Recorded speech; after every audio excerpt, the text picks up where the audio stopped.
आपने ये मशहूर वीडियो तो ज़रूर देखी होगी जिसमें असद उमर उदास और तन्हा नजर आते हैं। लेकिन अभी 3 हफ्ते भी नहीं गुजरे थे कि पाकिस्तान तहरीक इंसाफ ने 2 मज़ीद मालियाती ओहदेदारों की छुट्टी कर दी और उनकी जगह इन ओहदेदारों ने ले ली।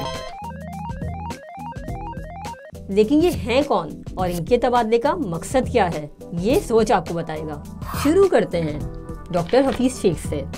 2003 में वो पाकिस्तान मुस्लिम लीग काफ से सेनेटर मुंतखब हुए। 3 साल बाद वो पाकिस्तान पीपल्स पार्टी से सेनेटर मुंतखब हुए।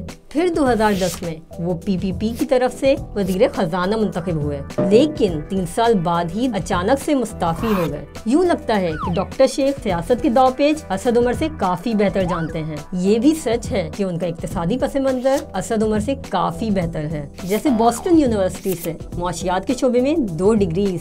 सिर्फ यही नहीं बल्कि उन्होंने आलमी मालियाती बैंक में भी सऊदी अरब के कंट्री हेड के तौर पर काम किया, जिसके साथ वो मजीद 21 ममालिक के मुशीर थे। इन तबादलों के किसी हद तक जिम्मेदार डॉक्टर शेख भी हैं। डॉक्टर शेख ने अपनी टीम लाने का फैसला किया, जिसमें शामिल हैं डॉक्टर रजा बाकर, जिनका पस मंजर डॉक्टर शेख से काफी मुशाबियत रखता है। जैसे माशियात के शोबे में 2 डिग्रीज हार्वर्ड और बर्कले से। बाकर वर्ल्ड बैंक और IMF के साथ 16 साल तक मुंसलिक रहे।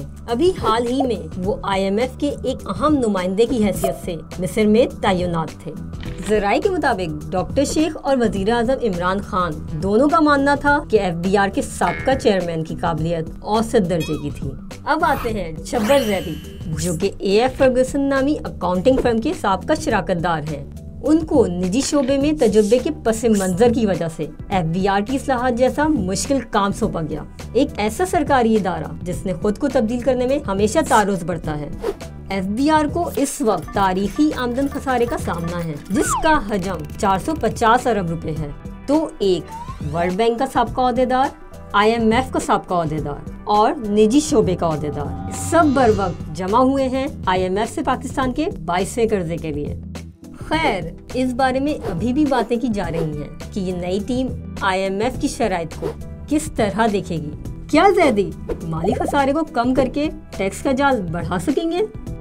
क्या डॉक्टर बाकर स्टेट बैंक और शरह मुनाफा को खुद मुख्तार और आज़ाद रख सकेंगे? क्या डॉक्टर शेख IMF की शराइत को पार्लियामान और आवाम के सामने पेश कर सकेंगे? तो इन 9 माह के दौरान PTI हुकूमत में होने वाले ये बड़े पैमाने के तबादले पार्टी के तशख़्ख़ुस पर क्या असर डालते हैं?